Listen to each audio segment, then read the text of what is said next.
Hi നമസ്കാരം, ദാസേനാണ് തൃശ്ശൂരിൽ നിന്ന്. അപ്പോൾ ഇപ്പോൾ വന്നത് നമ്മളുടെ കെ കരുണാകരൻ്റെ മകൾ, എന്താ പറയുക, രാഷ്ട്രീയത്തിൻ്റെ ഭീഷ്മാചാര്യൻ എന്നൊക്കെ പറയാവുന്ന കെ കരുണാകരൻ്റെ മകൾ പത്മജ വേണുഗോപാൽ, അവർക്ക് ക്ഷണം കിട്ടിയിരിക്കുകയാണ്.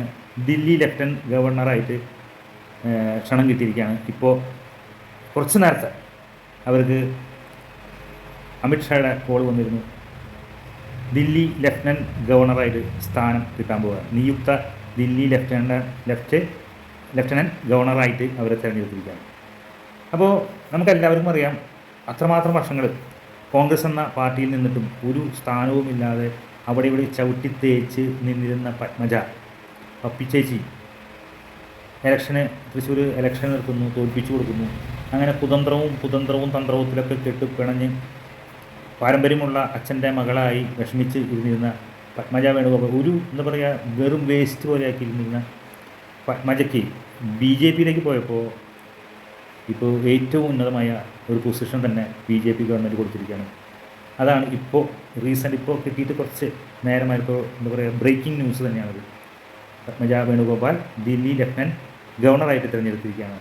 അമിത്ഷായുടെ ഉത്തരവ് വന്നു കഴിഞ്ഞു. അപ്പോൾ വളരെയധികം വിഷമിച്ചുള്ള വ്യക്തിയാണത്. സ്വന്തം സഹോദരൻ വളരെയധികം കുത്തിയിട്ടുള്ള വ്യക്തിയാണ്. സഹോദരനെല്ലാം ഈ പറഞ്ഞ പോലെ തന്നെ കോൺഗ്രസ് എന്ന പാർട്ടിയിൽ നിന്നിട്ട് ഒന്നും ആവാതെ, ശരിക്കും പറയാൻ നല്ലൊരു പൊസിഷൻ പോലും കിട്ടാതെ നിന്ന് തിരിയുന്ന സമയത്ത് പത്മജ വേണുഗോപാൽ BJP-യിലേക്ക് പോയപ്പോൾ അത്രയും വലിയൊരു പൊസിഷൻ തന്നെ കിട്ടിയിരിക്കുകയാണ്. എന്തായാലും ഇത്രയും നാളും പത്മജയെ കളിയാക്കിയിരുന്ന എല്ലാവർക്കും തലയിൽ കൂടം കൊണ്ടടിച്ചൊരു അനുഭവമാണ് ഉണ്ടാവുക. പത്രം തുടങ്ങിയുള്ള എല്ലാ മാധ്യമങ്ങളും ഈ വിഷയമായിരിക്കും അടുത്ത ദിവസങ്ങളിലെല്ലാം ചർച്ചാ വിഷയമാകാൻ പോകുന്നത്. എന്തായാലും ഓൾ ദ ബെസ്റ്റ് പത്മജ ചേച്ചി. ഞാൻ പാർട്ടിക്കാരനൊന്നല്ല, പക്ഷേ എനിക്കത് സന്തോഷം തോന്നുന്നു. ഈ സംഭവം കേട്ടപ്പോൾ സന്തോഷം തോന്നി. വളരെയധികം ആ ഒരു വിഷമങ്ങൾ നമ്മൾ കേട്ടിട്ടുള്ളതാണ്. എന്തായാലും വീണ്ടും ആശംസകൾ നേർന്നുകൊണ്ട് നിങ്ങളുടെ സ്വന്തം ദാസേട്ടൻ തൃശ്ശൂർ.